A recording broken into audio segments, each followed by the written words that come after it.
गंगा चिकित्सालय के डॉक्टर वेदों को मानते हैं, उनके दिशा निर्देश पर करते हैं मरीजों का इलाज, जिसमें मरीजों को भी होता है फायदा।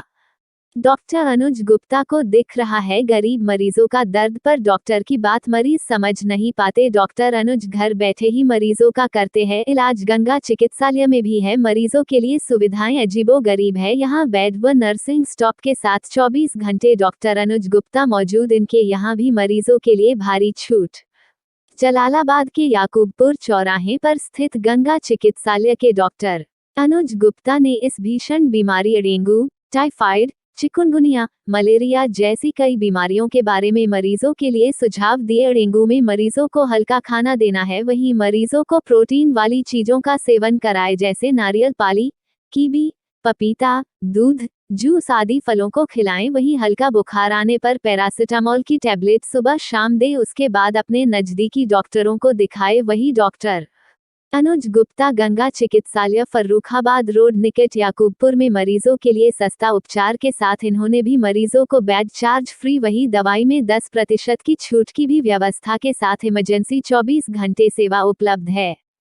देश विदेश की ताज़ा खबर देखने के लिए हमारा चैनल स्वतंत्र आवाम समाचार पत्र व यूट्यूब चैनल को सब्सक्राइब करें, ताकि हर खबर आप तक पहुंचे। समय पर खबर व विज्ञापन के लिए संपर्क करें। साधारण दवाइयों का इस्तेमाल करते हैं। पैरासीटामोल या दर्द हो गई तो उसमें कोई हल्की दर्द निवारक एफ्लोपिनेक वगैरह ले ली और थोड़ा सा धैर्य रखते हैं, खान पान को सही रखते हैं। वो कोई भी पेशेंट गंभीरता में नहीं जाएंगे, वो 5 से 7 दिन के अंदर अपने आप सही हो जाएंगे। इसमें कुछ भी नहीं करने की आवश्यकता है। ये केवल एक चक्रव्यूह बाजार बना हुआ है। जितनी दवाइयाँ आप खाएंगे, जितना आप चक्कर में पड़ेंगे, जितना आप ये सोचेंगे कि मुझे बहुत जल्दी सही होना है, उतने ही आप दलदल में फंसते चले जाओगे। अच्छा डॉक्टर साहब, ये बताइए कि जो डॉक्टर देखो वो इस समय जांचें लिख रहा है पैथोलॉजी लैबों में, पहले जो वैद्य लोग होते थे वो तो केवल नब्ज पकड़ के ही दवाई और बीमारी का पता लगा लेते। देखो वो विद्या अब नहीं रह गई।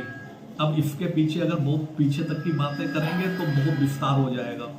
आज के समय में जो आयुर्वेद की विधा थी, जो सनातन धर्म का जो ज्ञान था, वो ज्ञान धीरे धीरे खत्म होता चला गया। उनके बहुत से कारण रहे। हमारा देश इतने साल गुलामी में रहा, उसमें बहुत सा ज्ञान तहस नहस हुआ। रहा बच्चा हमारी जो सरकारें आई, उन्होंने इस ज्ञान के प्रोत्साहन के लिए बहुत से कार्य नहीं किए। लोगों की रुचि घटती गई, लोगों की सोच बदलती गई। हर किसी को सही जल्दी होने की एक समस्या बन गई कि नहीं, मुझे कोई भी बीमारी, कोई भी दिक्कत हो, हमें तो बस अगले दिन सही होना है।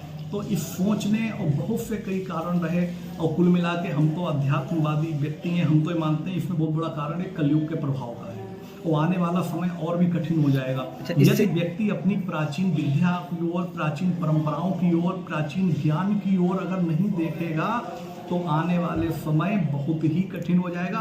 बुखार आया और 4 दिन में व्यक्ति मरने के करीब पहुंच गया, क्योंकि उसको पता ही नहीं बुखार जब आया तो उसके सिद्धांत क्या है सही होने के। कोई बड़े बड़े डॉक्टर, हम तो बड़े छोटे डॉक्टर हैं, बहुत बड़े बड़े डॉक्टर भी जो राय देते हैं उनमें से बुखार के जो सिद्धांत लिखे हैं शास्त्र में, आयुर्वेद में, उसके अनुरूप किसी का भी कोई सिद्धांत या कोई बात होती ही नहीं है। जो एलोपैथ कहता है वो बहुत विपरीत है आयुर्वेद की सोच के अनुसार। आयुर्वेद में जो सिद्धांत लिखे हुए हैं, जो ज्वर का चिकित्सा सूत्र लिखा हुआ है, आप लोग खुद अपने आप चरक संहिता उठा के पढ़ लो।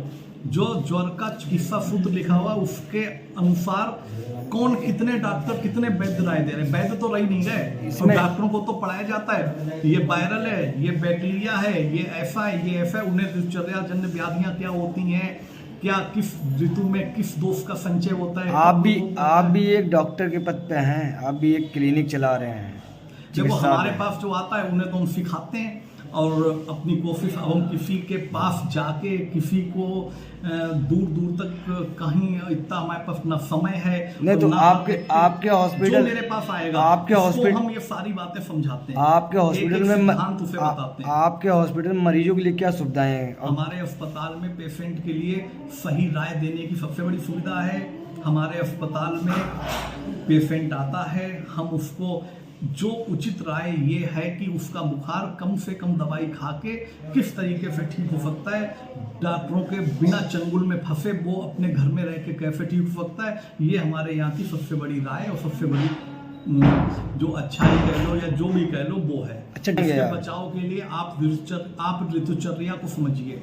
आपको ये पता होना चाहिए कि कितनी ऋतुएं होती हैं 12 महीने में। आपको हिंदी महीनों का ज्ञान होना चाहिए। आपको पता होना चाहिए कि किस ऋतु में किस दोष का संचय होता है और किस दोष का प्रकोप होता है। आपको उस ऋतुचर्या जन आहार विहार का सेवन करना चाहिए, तब आप इन ऋतुचर्या जन ये कुछ भी नहीं है, ना डेंगू है, ना मलेरिया है, ना कुछ है, ये केवल ऋतुचर्या जन्य व्याधियां हैं। डॉक्टर तो साहब, आप इनको अगर नहीं समझ सकते तो ठीक है, दुनिया कलयुग के प्रभाव से जैसी चल रही वैसी चलती है। इसमें डॉक्टर साहब ये है कि अगर डेंगू आता है तो बकरी का दूध और पपीते का पत्ता पिया जाते हैं। ऐसा है, देखो कुछ चीजें तो ऐसी होती हैं जो केवल एक भ्रामक तरह से फैलाई जाती हैं, लेकिन बकरी के दूध के बारे में आयुर्वेद में लिखा हुआ है, ये कोई भी जो ब्लीडिंग वगैरह होती है उसको रोकने का काम करता है। और जबकि डेंगू बुखार में ये लक्षण